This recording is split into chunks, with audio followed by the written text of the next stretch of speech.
जैनेन्द्र कुमार जी की कहानी अपना अपना भाग्य। बहुत कुछ निरुद्देश्य घूम चुकने पर हम सड़क के किनारे बेंच पर बैठ गए। नैनीताल की संध्या धीरे धीरे उतर रही थी। रुई के रेशे से भाप से बादल हमारे सिरों को छू छू कर बेरोक घूम रहे थे। हल्के प्रकाश और अंधियारी से रंगकर कभी वे नीले दिखते, कभी सफेद, फिर जरा अरुण पड़ जाते, जैसे हमारे साथ खेलना चाह रहे हों।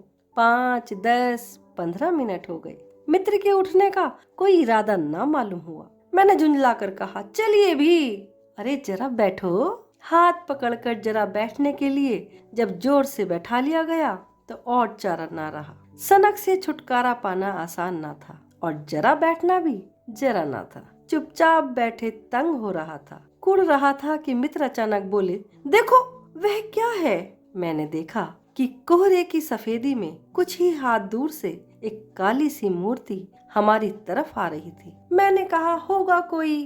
3 गज की दूरी से दिख पड़ा एक लड़का। सिर के बड़े बड़े बाल खुजलाता चला आ रहा था। नंगे पैर, नंगे सिर, एक मैली सी कमीज लटकाए है। पैर उसकी न जाने कहाँ पड़ रहे थे और वह न जाने कहाँ जा रहा था, कहाँ जाना चाहता था। न दाया था न बाया था।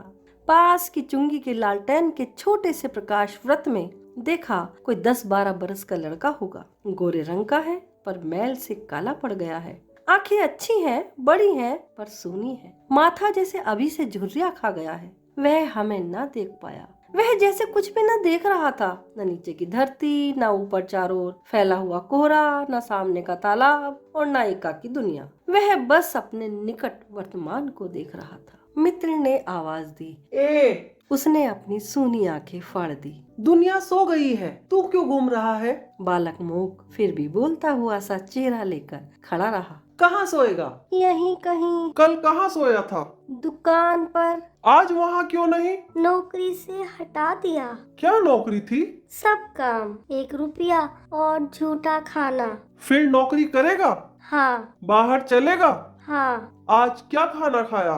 कुछ नहीं। अब खाना मिलेगा? नहीं मिलेगा। यूं ही सो जाएगा? हाँ। कहाँ? यहीं कहीं। इन्हीं कपड़ों में? बालक फिर आंखों से बोलकर मुंह खड़ा रहा। आंखें मानो बोलती थी, यह भी कैसा मूर्ख प्रश्न है। माँ बाप है? हाँ। कहाँ? 15 कोस दूर गांव में। तू भाग आया? हाँ। क्यों? मेरे कई भाई बहन हैं, सो भाग आया। वहाँ काम नहीं, रोटी नहीं। बाप भूखा रहता था और माँ भूखी रहती थी, रोती थी, सो भाग आया। एक साथी और था, उसी गांव का था, मुझसे बड़ा। दोनों यहाँ साथ आए। वह अब नहीं है। कहाँ गया? मर गया। बस जरा सी उम्र में ही इसकी मौत से पहचान हो गई। मुझे अचरज हुआ। पूछा, मर गया? हाँ, साहब ने मारा, मर गया। अच्छा चल, हमारे साथ चल। वह साथ चल दिया। लौटकर हम वकील दोस्त के होटल पहुँचे। वकील साहब होटल के कमरे से उतर आए। काश्मीरी दुशाला लपेटे थे, मौजे चढ़ी पैरों में चप्पलें थी। स्वर में हल्की झुंझलाहट थी, कुछ लापरवाही भी। ओहो, फिर आप कहिए, आपको नौकर की जरूरत थी ना? देखिए ये लड़का है, कहाँ से लाई? इसे आप जानते हैं? जानता हूँ, यह बेईमान नहीं हो सकता। अजी ये पहाड़ी बड़े शैतान होते हैं। बच्चे बच्चे में अवगुण छिपे रहते हैं। आप भी क्या अजीब हैं, उठा लाए कहीं से। लो जी ये नौकर लो। मानिए तो यह लड़का अच्छा निकलेगा। आप भी जी बस खूब हैं। ऐसे ऐरे गहरे को नौकर बना लिया जाए और अगले दिन वह न जाने क्या क्या लेकर चंपत हो जाए। आप मानते ही नहीं, मैं क्या करूं? माने क्या खाक। आप भी जी अच्छा मजाक करते हैं। अच्छा अब हम सोने को जाते हैं। और वह 4 रुपया रोज के किराए वाले कमरे में सजी मसहरी पर सोने झटपट चले गए। बालक कुछ ठहरा, मैं असमंजस में रहा। तब वह प्रेत गति से एक और बढ़ा और कोहरे में मिल गया। हम भी होटल की ओर बढ़े। हवा तीखी थी, हमारे कोटों को पार कर बदन में तीर सी लगती थी। सिकुड़ते हुए मित्र ने कहा, भयानक शीत है, उसके पास कम, बहुत कम कपड़े। यह संसार है यार। मैंने स्वार्थ की फिलॉसफी सुनाई। चलो पहले बिस्तर में गर्म हो लो, फिर किसी और की चिंता करना। उदास होकर मित्र ने कहा, स्वार्थ जो कहो, लाचारी कहो, निठुराई कहो या बेहयाई।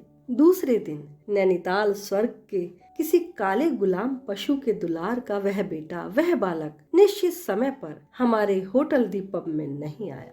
हम अपनी नैनीताल सैर खुशी खुशी खत्म कर चलने को हुए। उस लड़के की आश लगाए बैठे रहने की जरूरत हमने ना समझी। मोटर में सवार होते ही यह समाचार मिला, पिछली रात एक पहाड़ी बालक सड़क के किनारे पेड़ के नीचे ठिठुर कर मर गया। मरने के लिए उसे वही जगह, वही 10 बरस की उम्र और वही काले चिथड़ों की कमीज मिली। आदमियों की दुनिया ने बस यही उपहार उसके पास छोड़ा था। पर बतलाने वालों ने बताया कि गरीब के मुंह पर, छाती, मुट्ठियों और पैरों पर बर्फ की हल्की सी चादर चिपक गई थी। मानो दुनिया की बेहयाई ढकने के लिए प्रकृति ने शव के लिए सफेद और ठंडे कफन का प्रबंध कर दिया था।